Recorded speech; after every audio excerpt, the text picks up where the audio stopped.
My son's girlfriend's dad knocked on my door at 1 a.m. and said, "Your son beat my daughter unconscious tonight." I stared behind him to see her sitting in the passenger seat of their car. Split lip, bloody nose, badly bruised cheek, holding an ice pack over one eye. I looked back at her dad, who looked ready to kill. "That's not possible," I stammered out. "He loves—" "She told me everything," he cut me off. "Police are coming in the morning." He slammed the door and walked away. I immediately ran upstairs to check on Ryder. He was asleep, but I turned on the light anyway. He woke up confused. That's when I saw the fresh scratches on his neck and forearm. "What happened with Sienna tonight?" I asked. He shot up instantly, rubbing his eyes. Nothing. We had a fight. I dropped her home. That's it." "What kind of fight?" I pressed him. He started stammering. "She was accusing me of stuff. I don't want to talk about it right now." His voice was defensive. I noticed his knuckles, red and bruised. The police showed up at 9 a.m. the next morning. A detective knocked on the door with 2 officers behind him. "We have a warrant for Ryder's arrest." Ryder came downstairs in his pajamas. He saw the police and went pale. "Dad, what's happening?" The detective read him his rights. "The victim identified you. Neighbors heard screaming from your car around 7 last night." "Dad, I swear I didn't—" Ryder was panicking. The officer cuffed his hands behind his back. I watched them walk my son to the police car. I stood in my doorway thinking about the scratches, the bruises on his knuckles, the fight he wouldn't elaborate on. I visited Ryder in jail that afternoon. He was sitting on a metal bench looking terrified.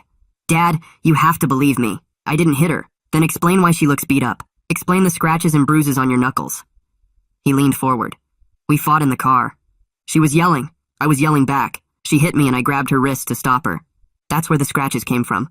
I swear I dropped her home at 7:30 and left." I wanted to believe him, but Sienna's dad was already filing charges. He hired a lawyer. I talked to our lawyer the next day. She told me Sienna's testimony was bad. Sienna said Ryder drove her somewhere isolated, beat her within an inch of her life, then dumped her near her house around 10 at night. The neighbor already confirmed hearing them argue at 7. "What about the bruises on his knuckles?" I asked. The lawyer looked at her notes. "Ryder claims he punched his steering wheel after dropping her off because he was so angry. Everything he said sounded like an excuse." I went back to see Ryder. He was desperate now. "Dad, I'll take a lie detector test. Please, check my phone, my car. I didn't do it." "Then why is she saying this?" Ryder broke down. "I don't know. Maybe she's scared and confused. Maybe someone's threatening—" "I'll believe you," I cut him off.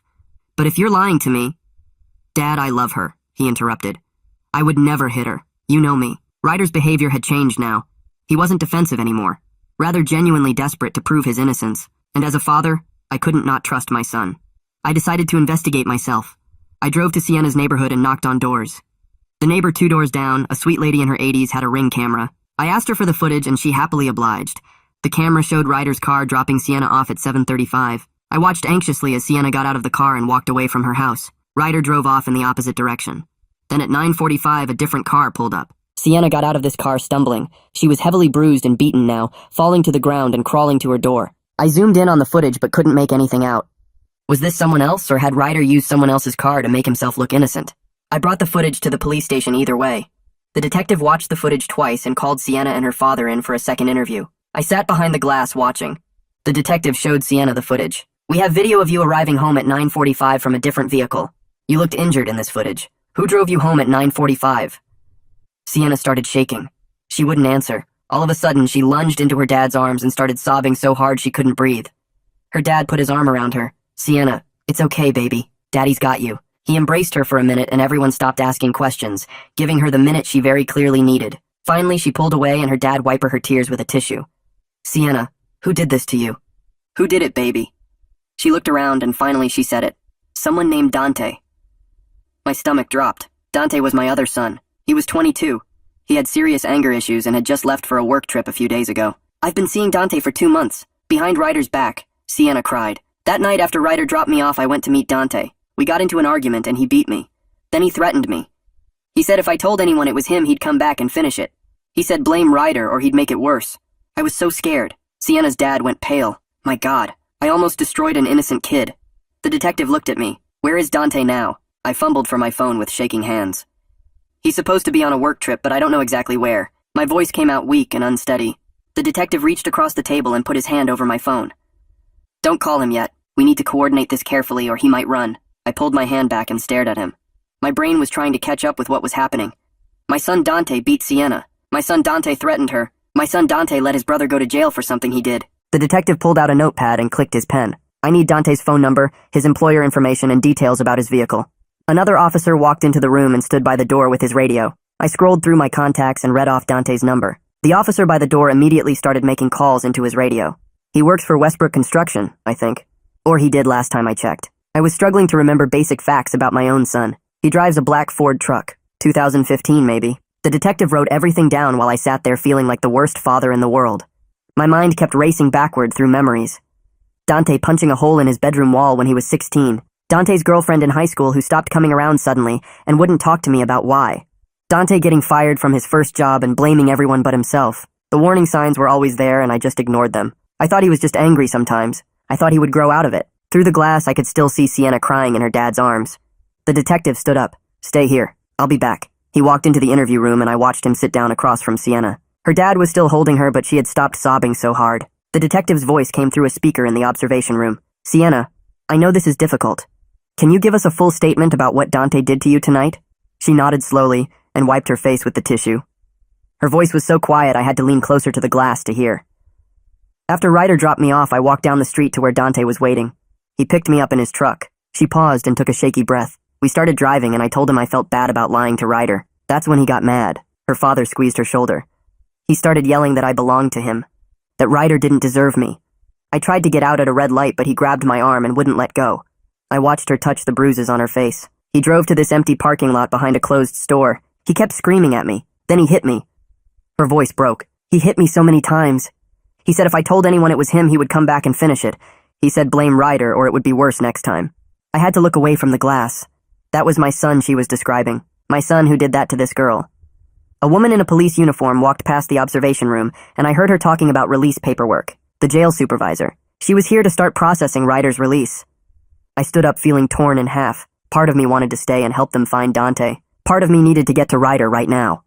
The detective came back into the observation room. We're issuing a warrant for Dante's arrest. Officers are already tracking his phone. He looked at me with something like pity. Go get your son and take him home. We'll call you as soon as we locate Dante. I nodded and left the police station. My hands were still shaking when I got in my car. The jail was only 10 minutes away, but it felt like the longest drive of my life. I kept rehearsing what I would say to Ryder. Sorry didn't feel like enough. Sorry didn't erase the jail cell. Sorry didn't undo the terror he must have felt. I pulled into the jail parking lot and walked inside. The woman at the front desk checked my ID and made me wait in a plastic chair. 20 minutes passed, then 30. Finally, a guard brought Ryder through a metal door. He looked so small. His eyes were empty and scared in a way I had never seen before. The orange jail uniform hung loose on his frame. We walked to the car in silence. I wanted to hug him, but something in his body language told me not to touch him. The drive home was quiet except for the sound of the engine. Ryder stared out the window at nothing. I tried to say something. Ryder, I'm so sorry. I should have believed you from the start. He flinched away from me like I had tried to hit him. His jaw was clenched tight. We got home and Ryder walked straight upstairs to his room. I heard the lock click. I stood outside his door listening. After a few minutes, I heard him crying. Not loud sobbing, but quiet broken sounds that were somehow worse. I put my hand on the door and felt destroyed. My son Dante did this. My son Dante put his brother through hell. My son Dante beat a girl and threatened her into lying. And I almost didn't believe Ryder when he swore he was innocent. I went downstairs and sat on the couch staring at my phone. 2 hours passed. The detective's number appeared on my screen, and I answered before the first ring finished. We tracked Dante's phone to a motel 3 states away. Local police are moving in to arrest him now. My stomach dropped. This was real. My son was a fugitive who beat his brother's girlfriend and made her blame someone else. I'll call you when we have him in custody. The detective hung up. I sat there feeling sick. 40 minutes later, my phone rang again. Dante is in custody. No incident during the arrest. He'll be extradited back within 48 hours. The detective paused. When we first approached him, he claimed he didn't know what this was about. The moment we mentioned Sienna's name, he asked for a lawyer. I thanked him and ended the call. I walked back upstairs and knocked on Ryder's door. Ryder, can we talk? Nothing. I knocked again. Ryder, please. Still nothing. I could hear him breathing on the other side of the door, but he wouldn't respond to my voice. I went back downstairs and called my sister, who works as a social worker. She answered on the 3rd ring. I need help. Ryder was falsely accused and spent time in jail. He's not talking to me. He won't come out of his room. My sister was quiet for a moment. There's a therapist named Gracie Shepard who specializes in trauma and false accusation cases. I'll text you her number. I thanked her and hung up. The house felt too quiet. Ryder was locked in his room. Dante was in a jail cell 3 states away. And I was sitting alone trying to figure out how everything fell apart so fast. That night I laid in bed staring at the ceiling. Sleep wouldn't come.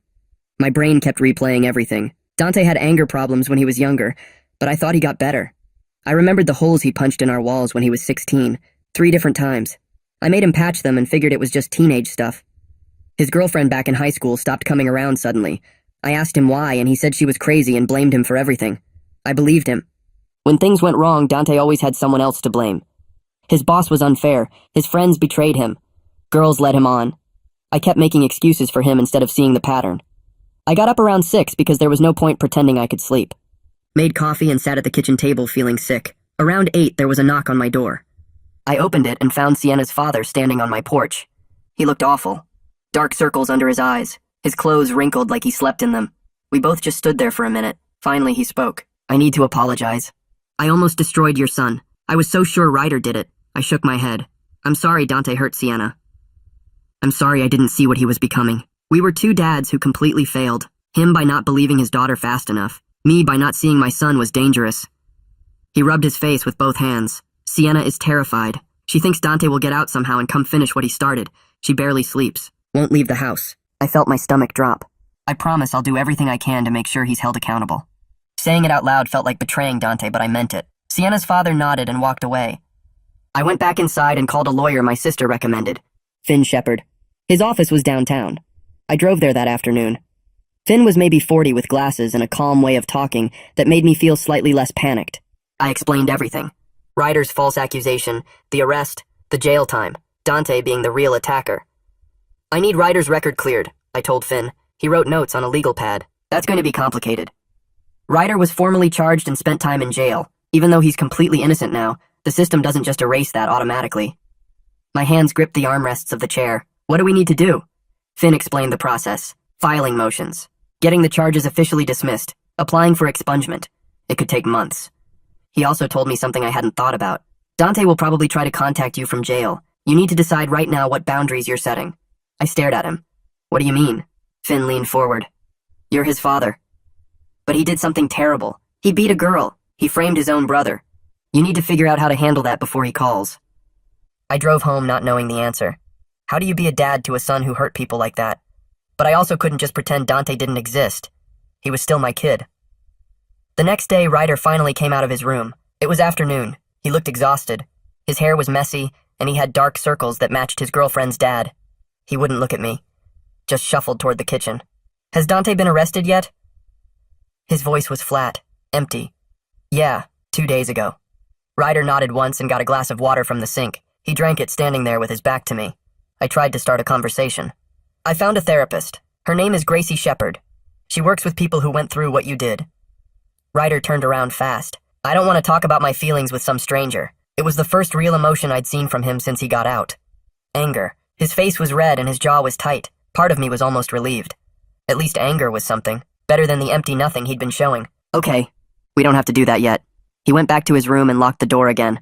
That evening my phone rang. Unknown number. I answered it and heard an automated voice saying this was a call from the county jail. Then Dante's voice came on. He was crying. Dad? Dad, please, I need to talk to you. My chest got tight. I'm here. Dante sobbed into the phone. It was an accident. I swear, Sienna just made me so angry and I lost control for a minute. I didn't mean to hurt her that bad. I closed my eyes. Dante, did you beat Sienna and threaten her? Long silence. I could hear him breathing. Finally, he said yes, but his voice changed. Got defensive. You don't understand the whole story, though. Sienna was cheating on me with other guys. She was playing me. I was just trying to teach her a lesson about respect. My whole body went cold. Not my blood. My whole body. He was justifying it, making excuses, blaming her. A lesson? Dante, you put her in the hospital. He kept talking. She needed to learn. Girls think they can do whatever they want and guys will just take it. I was showing her actions have consequences. I felt sick. This was my son talking. Dante, stop. But he didn't stop. Are you going to help me get a lawyer? I need a good one. The public defender they gave me sucks. Dad, you have to help me. I took a breath. I'll make sure you have legal representation, but I can't help you avoid consequences for what you did. Dante's voice changed again. Got angry. So you're choosing Ryder over me? Your golden boy who never does anything wrong? I'm your son too. My hands started shaking. This isn't about choosing. You beat someone. You threatened her. You let your brother go to jail for it. Dante yelled into the phone. Ryder's fine. He was only in there a few days. Sienna is fine too. Everyone is being so dramatic about this. I couldn't listen anymore. I hung up. My hands were shaking so hard I almost dropped the phone. I sat there on the couch trying to breathe. That was my son.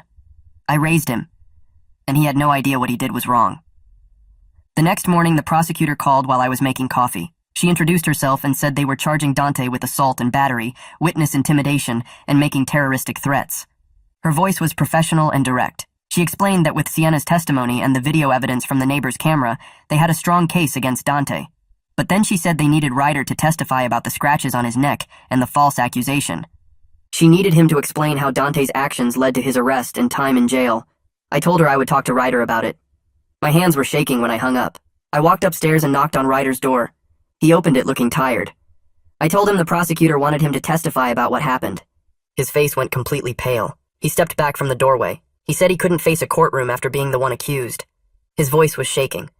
He said he couldn't sit in front of people and talk about being in jail when everyone thought he beat Sienna.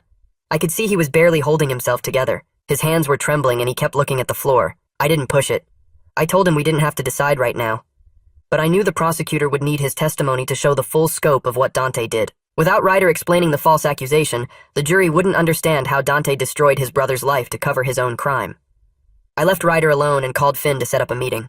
2 days later, I sat in Finn's office going over paperwork. The office was small with law books lining the walls and a desk covered in folders. Finn explained that getting Ryder's arrest record sealed and expunged would take months of paperwork and court filings. He said even after it was done, the experience would still be part of Ryder's reality forever. The trauma didn't just disappear because the charges were dropped. We also talked about filing a civil suit against Dante on Ryder's behalf for the emotional damage. Finn warned me that collecting any money would be difficult since Dante would be in prison and had no assets. But he said sometimes having a legal judgment mattered more than the money. It was about making the harm official and documented. I signed the papers authorizing Finn to start the process. He told me Dante had been extradited back, and his arraignment was set for the following week. I could attend if I wanted, but Finn advised me to stay away. He said my presence might be used by Dante's public defender to argue he had family support and wasn't a danger to the community. I didn't know what to do. Part of me needed to see Dante in person, but I also didn't want to help his case in any way. That night I woke up to screaming. It took me a second to realize it was coming from Ryder's room. I ran down the hall and burst through his door. Ryder was tangled in his sheets, sweating and crying. His eyes were closed, but he was yelling about being trapped in a cell. He kept saying he didn't do it over and over. I rushed to his bed and grabbed his shoulders. He finally woke up, but when he looked at me, his eyes were empty. He stared at me like he didn't know who I was. It took almost a minute before recognition came back to his face. Then he started crying for real. I sat on the edge of his bed while he cried. He didn't want to talk about the nightmare. He just pulled his knees up to his chest and rocked back and forth. I stayed there until he fell back asleep. The nightmares became a regular thing after that. Every few nights I would hear him screaming. Sometimes I could wake him up quickly. Other times he stayed trapped in the dream for minutes that felt like hours. After a week of this, I brought up therapy again. I told Ryder about Gracie Shepherd and how she worked with people who went through trauma like his. He was sitting at the kitchen table eating cereal. He didn't look up from his bowl. I said just one session, just to try it. He was quiet for a long time. Finally he said okay, but his voice was flat. I made the appointment for the next day. When the time came, Ryder got in the car without arguing. The drive to Gracie's office took 20 minutes. He stared out the window the whole time. I dropped him off and told him I would wait in the parking lot. He was gone for 90 minutes. When he came out, he walked straight to the car and got in. He didn't say anything. At home, he went straight to his room and closed the door. I didn't hear from him the rest of the day. But later that night, my phone buzzed with a text from him. It just said he would go back next week. That was all. But it was something. The next afternoon, Sienna's father knocked on my door. We stood on the porch and he looked uncomfortable. He said Sienna wanted to apologize to Ryder in person for falsely accusing him. She felt terrible about what happened and thought it might help both of them to talk. But her therapist wasn't sure if that was a good idea yet. He wanted to know what I thought. I told him I needed to talk to Gracie about it first. Later that day, I called Gracie and explained the situation. She was quiet for a moment. Then she said Ryder wasn't ready for that conversation. She said he was still processing the betrayal and trauma of being accused by someone he loved. Having Sienna apologize in person might seem like closure, but it could actually set him back. She said maybe in a few months, but not now. I called Sienna's father back and told him. He understood. He said Sienna was struggling with guilt about the whole thing. I felt bad for her too. She was a victim in all this just like Ryder. But Gracie was right. Ryder needed time. The morning of Dante's arraignment, I got dressed in a suit. Finn had told me to stay away, but I couldn't. I needed to see Dante in person. I needed to look at my son and try to understand how this happened. The courthouse was downtown in a big gray building. I went through security and found the right courtroom. It was smaller than I expected with wooden benches and fluorescent lights. I sat in the back. Other people filtered in. Sienna's father arrived with Sienna. She looked smaller somehow. Her bruises had faded, but you could still see the shadow of them on her face. The prosecutor sat at one table shuffling papers. Then they brought Dante out. He was wearing an orange jumpsuit with his hands cuffed in front of him. Two officers walked on either side of him. He looked around the courtroom and his eyes found mine. His expression changed to something desperate and pleading. He mouthed the words, "Dad, please," but I had to look away. I couldn't handle the guilt of seeing him like that. The judge came in and everyone stood. The arraignment started. Dante's public defender was a young woman with dark hair pulled back. She stood and entered a plea of not guilty on Dante's behalf. Then she argued for bail. She said Dante wasn't a flight risk despite leaving the state. She claimed he left for work reasons before he knew he was wanted. The prosecutor stood up and presented evidence that Dante fled immediately after the assault. She showed the timeline of the beating, the threat to Sienna, and his departure the next day. She also presented Sienna's testimony about the threat. She said Dante told Sienna he would come back and finish it if she told anyone. The judge listened to both sides. Then she denied bail.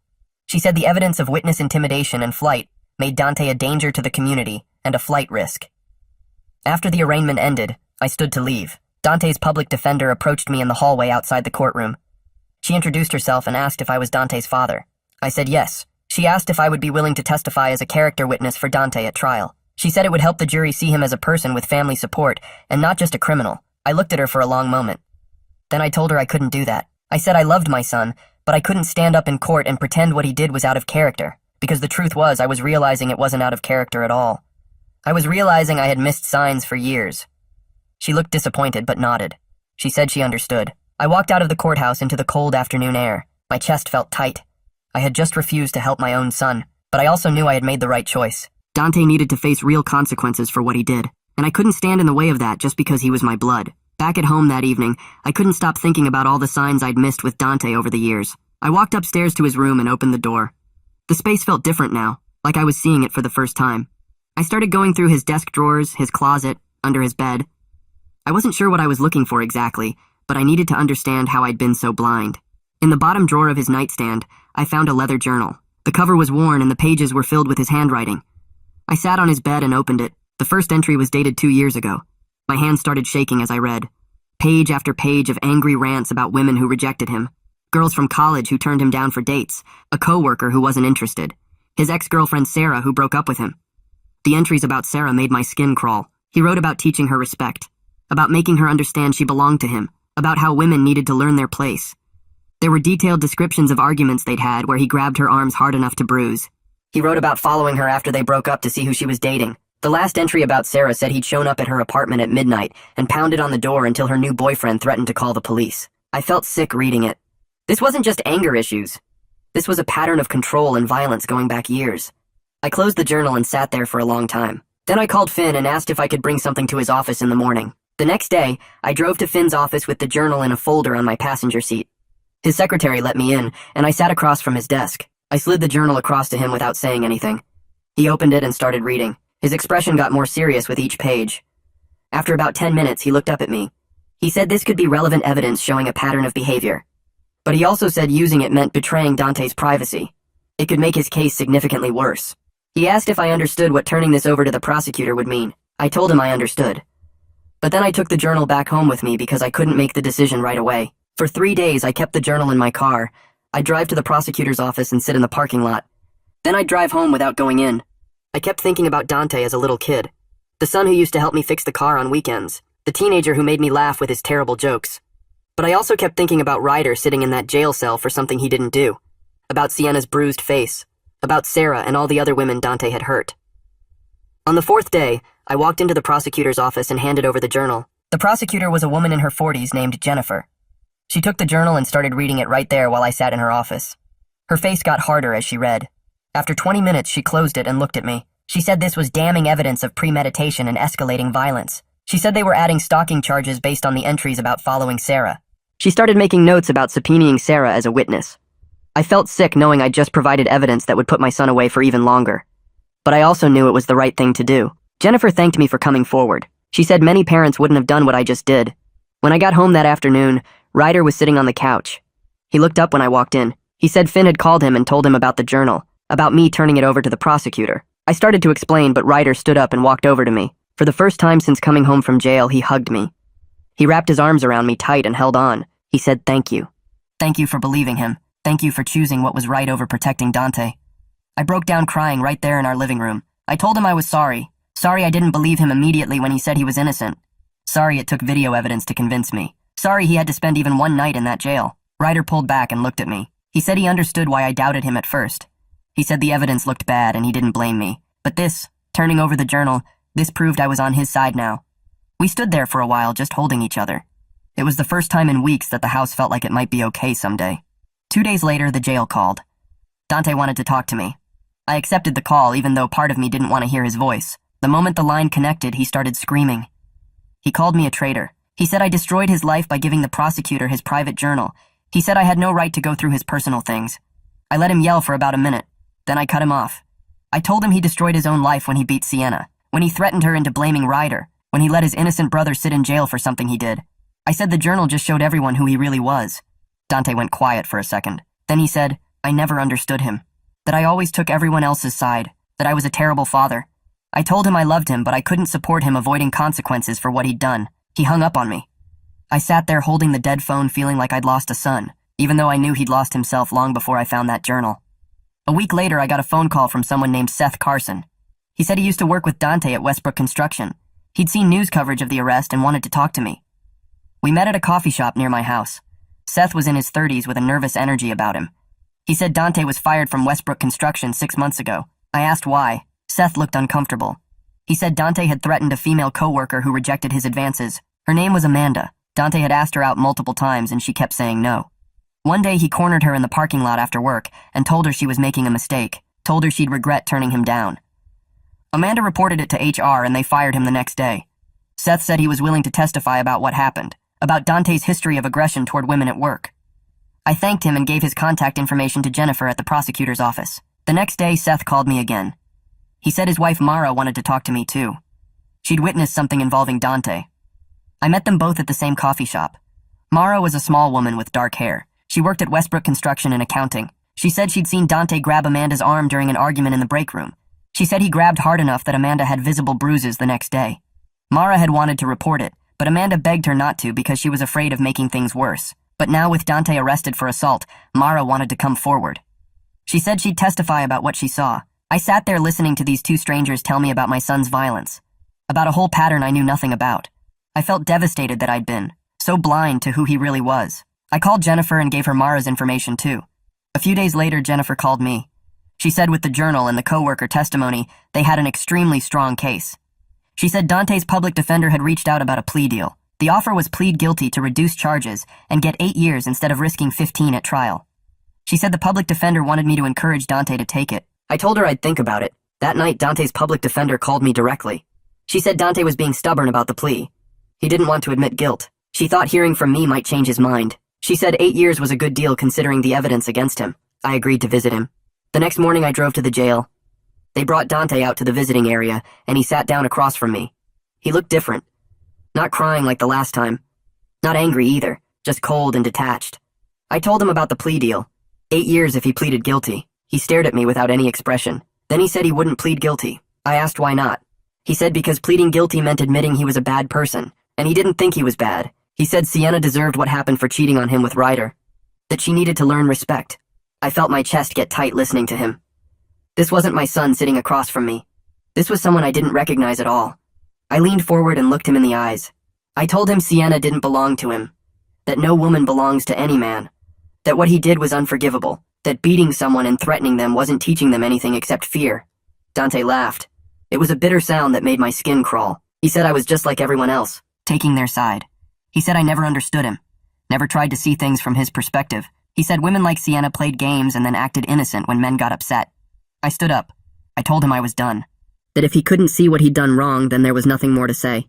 He shrugged like he didn't care. As I walked away, I realized my son had no remorse at all. He genuinely believed he was the victim in all of this. That realization hurt worse than anything else that had happened. The guard led me back through the security doors, and I walked across the parking lot in a fog.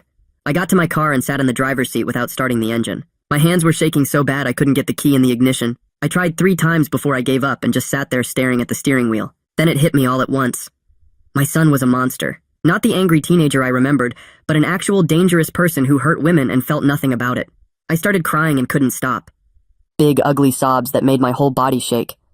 I cried for an hour straight sitting in that parking lot. Other people walked past my car and probably thought I was crazy, but I didn't care.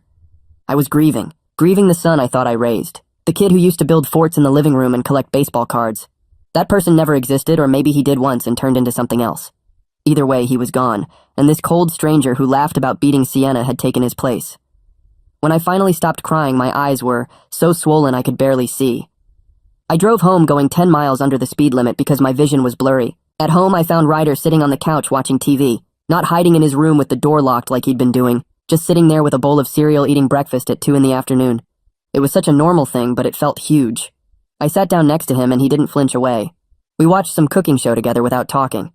After a while, he got up and made himself a sandwich. Actually came into the kitchen and used the stove to make grilled cheese. I watched him from the doorway, trying not to cry again. These tiny normal things felt like massive victories. Over the next few weeks, Ryder kept improving bit by bit. He started eating 3 meals a day instead of just picking at food. He'd come out of his room to watch TV in the evenings. Sometimes he'd even sit with me during dinner. Gracie called me one afternoon to talk about his progress. She said he was doing better than she expected, but I needed to understand this wasn't a straight line. He'd have good days and bad days, maybe good weeks and then suddenly a terrible week. The trauma of being falsely accused and jailed doesn't just go away. He might struggle with trust issues for years. Might have anxiety around police or loud noises or being accused of anything. She said some of her clients never fully recover. They just learn to live with it. That scared me, but I appreciated her honesty. A few days later, the prosecutor called.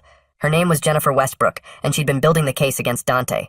She said they were moving forward with trial since Dante rejected the plea deal. They had a strong case with Sienna's testimony, the video evidence, the journal and statements from Seth and Mara, but they wanted Ryder to testify too. They needed him to describe the scratches Sienna gave him during their argument, needed him to talk about being falsely accused and arrested. It would show the jury the full scope of what Dante did, how he didn't just beat Sienna, but deliberately framed his own brother. I told her I'd talk to Ryder about it. That night at dinner, I brought it up as gently as I could. Ryder's fork stopped halfway to his mouth. His face went pale and his breathing got fast and shallow. He put the fork down and gripped the edge of the table. I recognized a panic attack starting. I moved closer and told him to breathe slowly. In through the nose, out through the mouth. He did it for a few minutes until his breathing evened out. Then he asked in this small voice if he had to testify. I said no. Nobody could force him, but it would help make sure Dante got convicted. He stared at his plate for a long time. Finally, he said he'd do it. He said if he could survive 3 days in jail for something he didn't do, he could survive telling the truth in court. He wanted Dante held accountable. He wanted everyone to know what really happened. Over the following week, Finn worked with Gracie to prepare Ryder for testimony. They did practice sessions at Finn's office where Finn would ask him questions like a lawyer would in court. Ryder struggled hard with it. He'd start answering and then freeze up. Or he'd get through a few questions and then have to take a break. Gracie sat with him during the sessions and helped him use breathing techniques when he got overwhelmed. Finn was patient and kept telling him he was doing great. They practiced describing the argument with Sienna, the scratches she gave him, finding out he was accused, the arrest, the jail cell. Every time Ryder had to say it out loud, he looked like he was reliving it. His hands would shake and his voice would crack. But he kept pushing through. He told Finn that testifying felt like taking back some control. Dante had taken everything from him for 3 days, made him feel helpless and scared. Getting on that stand and telling the truth felt like fighting back. 2 weeks before the trial date, Dante's public defender called me. She said Dante wanted to change his plea. He was willing to plead guilty in exchange for 10 years instead of risking 15 at trial. She explained that seeing the full witness list and all the evidence made him realize he'd lose. The journal alone was damning. Add in Sienna's testimony, the video, Seth and Mara and Ryder, and there was no way a jury would find him not guilty. 10 years was better than 15. She said the prosecutor was considering it. They'd have to run it by Sienna and her father first. But if everyone agreed, there wouldn't be a trial. She asked if I'd support the plea deal. I said I'd think about it and hung up. Then I just sat there feeling torn in half. Part of me was relieved. No trial meant Ryder wouldn't have to testify. Wouldn't have to sit in a courtroom and relive his worst nightmare in front of strangers. But another part of me was devastated. My son was going to prison for a decade. He'd be 32 when he got out. I'd missed 10 years of his life. He'd missed 10 years of everything. I called Finn and told him about the plea offer. Finn said it was probably the right move. Trials are unpredictable and this way there's certainty. Dante would definitely go to prison and Ryder wouldn't have to testify. He reminded me that Dante made his own choices. He chose to beat Sienna, chose to threaten her, chose to frame Ryder. Now he was facing the consequences he earned. Those were hard words to hear, but they were true. 3 days later, we all gathered at the courthouse for the plea hearing. Me, Finn, Sienna and her father, the prosecutor and Dante with his public defender. Ryder stayed home because Gracie said he wasn't ready to see Dante in person. The judge called the case and asked Dante how he pleaded. Dante stood up in his orange jumpsuit and said guilty. The judge asked if anyone forced him to plead guilty, and he said no. Then came the allocution. That's where the defendant has to describe their crimes out loud in court. The judge asked Dante to explain what he did. Dante looked down at the table and started talking in this flat voice. He said on the night in question he picked up Sienna after his brother dropped her off. They got in an argument in his car about her seeing other guys. He lost his temper and hit her multiple times in the face, punched her in the eye and split her lip. When she tried to get out of the car, he grabbed her and hit her again. Then he threatened her. Told her if she said anything he'd come back and hurt her worse. Told her to blame his brother Ryder instead. He said he knew his brother had argued with Sienna earlier that night and had scratches from when she hit him. So he told Sienna to say Ryder beat her. After that, he drove her near her house and dropped her off. Then he left town the next day because he knew the police would come looking. Hearing it in his own voice made it undeniably real. This wasn't speculation or testimony from other people. This was Dante admitting what he did. Admitting he beat a girl he claimed to care about. Admitting he framed his own brother for it. I watched him say all of it without showing any emotion. The judge accepted the plea and scheduled sentencing for 3 weeks later. She said she'd hear victim impact statements at that time. Then she remanded Dante back to jail until sentencing. The bailiff led him away and he didn't look at me once. After it was over, I walked out into the hallway. Sienna's father was standing by the windows looking exhausted. We made eye contact across the hallway. Both of us looked completely drained. Our families had been destroyed by Dante's violence. His daughter was traumatized. My innocent son was traumatized. And my other son was going to prison for 10 years. We didn't say anything, just nodded at each other with this sad understanding, and then walked away in opposite directions. A week after the plea hearing, Sienna's therapist gave her permission to write Ryder a letter. Sienna's father called to ask if that was okay, and I said I'd talk to Ryder about it. Ryder said he was willing to read it. The letter came 2 days later. Ryder took it to his room and closed the door. I didn't see him for 3 hours. When he finally came out, his eyes were red, but he looked calmer somehow. He said the letter helped a little. Knowing Sienna was forced and scared, knowing she didn't want to accuse him, but was too frightened of Dante to tell the truth. It didn't erase what he went through, didn't undo the terror of being arrested or the trauma of jail, but it helped him understand she was a victim too. That she wasn't trying to hurt him, she was just trying to survive. That same evening, I asked Ryder if he wanted to write a victim impact statement for Dante's sentencing. He could tell the judge how the false accusation affected him. I said he didn't have to decide right away. He spent the next 4 days thinking about it. I'd see him sitting on the couch, staring into space, clearly wrestling with the decision. Finally, on the 5th day, he told me yes, he wanted to write one. He sat at the kitchen table with a notebook and started writing. It took him 3 hours. When he was done, he had 4 pages. He wrote about the terror of being arrested for something he didn't do, about the police putting handcuffs on him while his dad watched, about sitting in that jail cell for 3 days not knowing if anyone would believe him, about the nightmares he still had where he was trapped behind bars, about the panic attacks when he heard sirens, about not being able to trust people anymore because his own brother had betrayed him in the worst possible way. He wrote about how Dante didn't just hurt Sienna, he tried to destroy Ryder's entire life to cover up what he did. He wrote that he'd never forgive Dante for that. Never. Sienna's father called me 2 days later to say Sienna had also written a victim impact statement. His voice sounded tired on the phone. He told me she was in intensive therapy 3 times a week and still having nightmares every night. The therapist said Sienna might never fully recover from what Dante did to her. Not just the physical beating, but the fear he put in her. The way he threatened to come back and finish it if she told anyone. Sienna's father said his daughter flinches when doors open too fast. She can't be alone in a room with a man anymore, even him sometimes. I listened and felt sick knowing my son caused that damage to a 17-year-old girl. After we hung up, I sat at my kitchen table staring at a blank piece of paper. I needed to write my own statement for the sentencing hearing. As Dante's father, I had the right to speak. But what could I possibly say? I picked up my pen and started writing. It took me 4 hours to get through 2 pages. I wrote about loving Dante since the day he was born, about changing his diapers and teaching him to ride a bike and being proud when he graduated high school. But I also wrote that love doesn't excuse what he did, that Sienna deserved justice and Ryder deserved justice, and Dante needed to be held accountable. I wrote that I supported the prosecution and believed my son should face real consequences for his actions. The hardest part was the last paragraph where I admitted I'd always love him despite everything, but that didn't mean I thought his sentence was unfair. I read it over 3 times and cried each time. This statement felt like giving up on Dante, but I knew it was the right thing to do. The phone rang at 9 p.m. the night before sentencing. The jail number showed on my screen. I answered and heard Dante's voice. He asked if I was coming to court tomorrow. I told him yes because he was still my son. There was silence on the other end for a few seconds. Then Dante asked if I was going to speak on his behalf. I said no, that I wrote a statement supporting accountability. Dante's voice got cold. He said he understood, that I was just like everyone else, choosing Ryder over him. I told him that wasn't true, that I loved him, but couldn't support him avoiding consequences for beating Sienna and framing his brother. Dante laughed this bitter, angry laugh and said I'd regret abandoning him. Then he hung up before I could respond. I sat holding the phone feeling like I'd just lost my son, even though he was still alive. The sentencing hearing started at 10 a.m. I sat in the back row of the courtroom. Sienna and her father sat up front on the left side. Ryder sat with Finn on the right side. The bailiff brought Dante out in an orange jumpsuit with his hands cuffed in front of him. He looked thinner than the last time I saw him. His hair was longer and messy. The judge entered and everyone stood. She was a woman in her 50s with gray hair pulled back tight. She told everyone to sit and opened the file in front of her. The prosecutor stood and said they had 3 victim impact statements to present. First was Sienna's statement. The prosecutor read it out loud. Sienna described Dante picking her up after Ryder dropped her off that night. How they drove to a parking lot and started arguing. How Dante grabbed her by the throat and started hitting her face over and over. How she begged him to stop and he just kept going. She wrote about the fear when he threatened to kill her if she told anyone it was him. About how he said to blame Ryder or he'd come back and make it worse. About the nightmare she has now where she's trapped in that car and can't escape. I watched Dante's face while the prosecutor read. He stared straight ahead, showing nothing. No emotion at all. Next was Ryder's statement. The prosecutor read about the terror of being arrested for something he didn't do.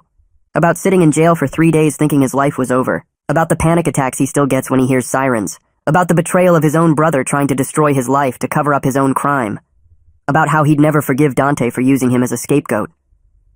I looked at Dante again, still blank, like he was listening to someone read the weather report. Finally, the prosecutor read my statement.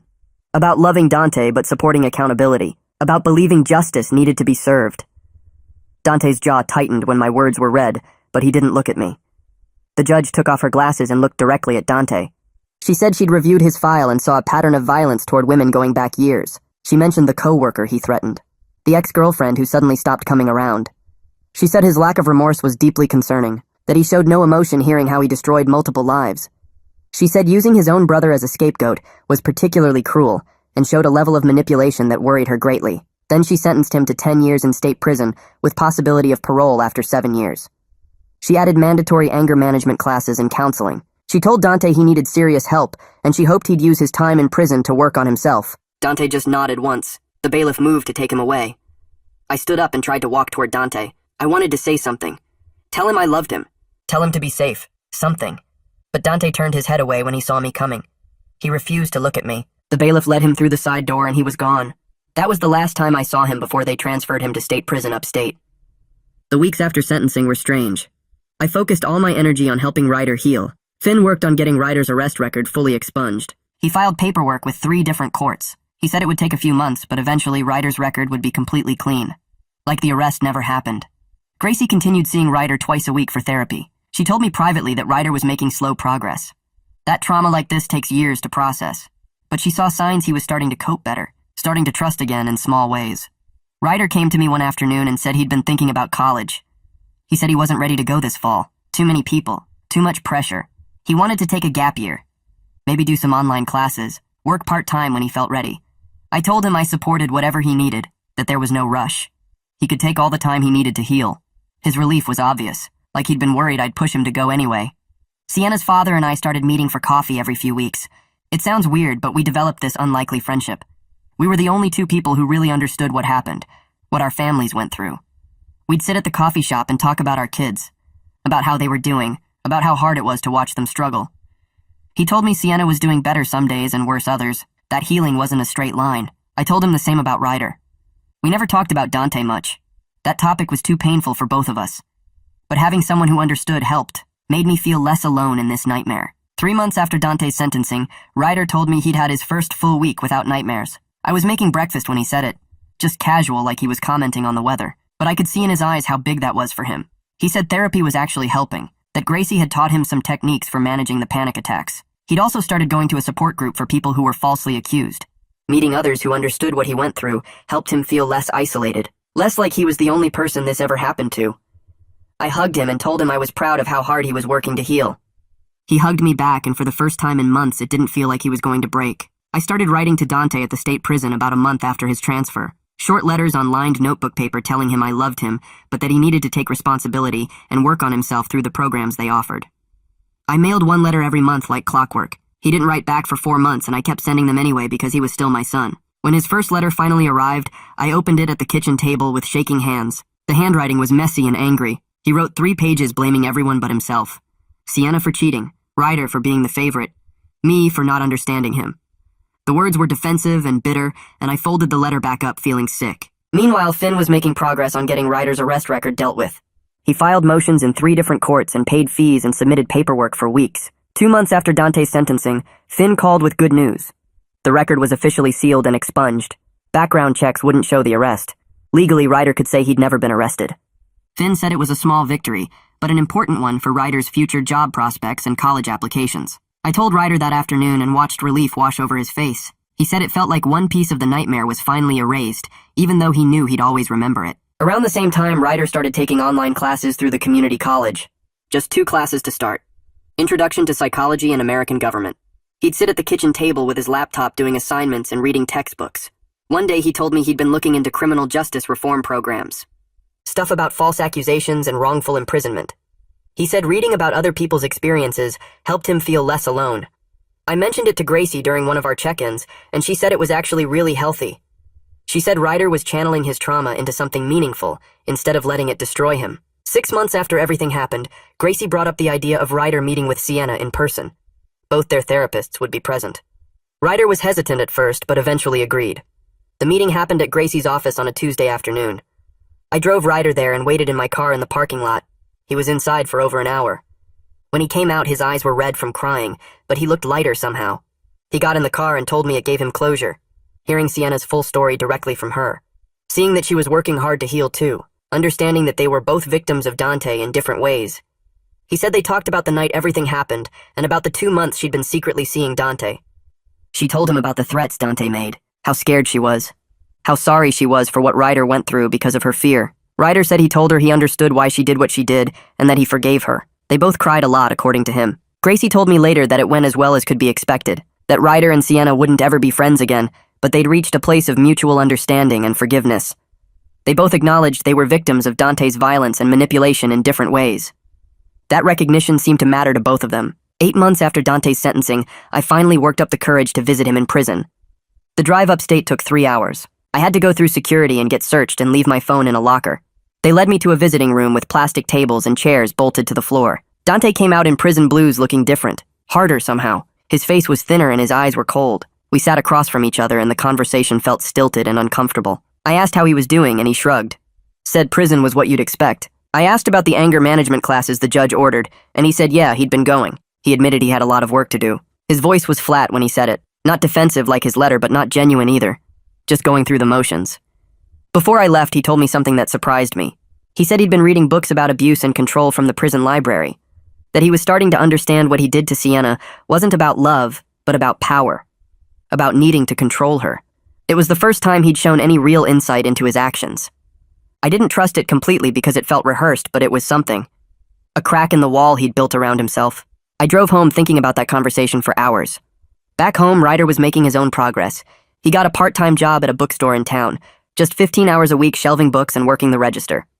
He came home after his first week and told me about a coworker named Archer who was around his age. They'd started talking during breaks about books and movies. Archer didn't know anything about what happened to Ryder. He just treated him like a normal person without pity or awkwardness. Ryder said having someone interact with him that way helped him feel like a regular person again instead of a victim. He started going to movies with Archer on weekends, slowly rebuilding a social life outside of therapy and family. 1 year after Dante's sentencing, I looked around at our family and realized we'd found a new normal. It was complicated and imperfect, but it was something. Ryder was doing well in his online classes. He'd completed 4 courses and was talking about applying to the state university for the following fall. He wanted to study criminal justice with a focus on reform. The trauma had changed him, but he was turning it into purpose. I was proud of how hard he'd worked to heal. I kept up my monthly visits to see Dante. The drive became routine. Our relationship would never be what it was before, but I was his father, and I couldn't abandon him completely. He was making slow progress in his therapy according to the counselor I'd spoken with. He'd actually written apology letters to both Ryder and Sienna. The prison counselor helped him draft them over several weeks. Ryder showed me his letter.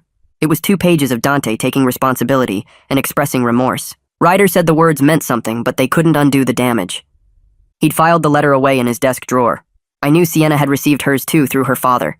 Whether she read it or not wasn't my business. The apologies were a step, but only a small one in a very long journey. Sienna's father told me during one of our coffee meetings that she was doing better. She'd gone back to the school and was working with a therapist who focused on helping people recover from assault. He said she was taking it day by day but making real progress. A few months later, he mentioned she'd started seeing someone new, a guy from her college classes who treated her with respect and patience. She still had hard days where the memories hit her, but she was building a real life beyond what Dante did to her. Her father said watching her heal gave him hope after everything that happened. One night, about 18 months after the whole thing started, Ryder came into the living room while I was watching TV. He sat down next to me and was quiet for a minute before speaking. He told me he was grateful the truth came out even though the process was horrible. He said living under a false accusation would have destroyed him worse than the temporary jail time did. I listened as he explained how therapy helped him understand that what happened wasn't his fault. We sat there for a while just being together. I realized we were all moving forward in our own ways. We carried scars, but we weren't letting them define us completely. Ryder was building toward college and a future in criminal justice. Sienna was healing and finding happiness again with someone who treated her right. Dante was serving his time, and maybe starting to understand what he did. I was learning that being a father sometimes means accepting painful truths about your children while still loving them through the consequences of their choices. None of it was easy or perfect, but we were surviving, and that had to be enough.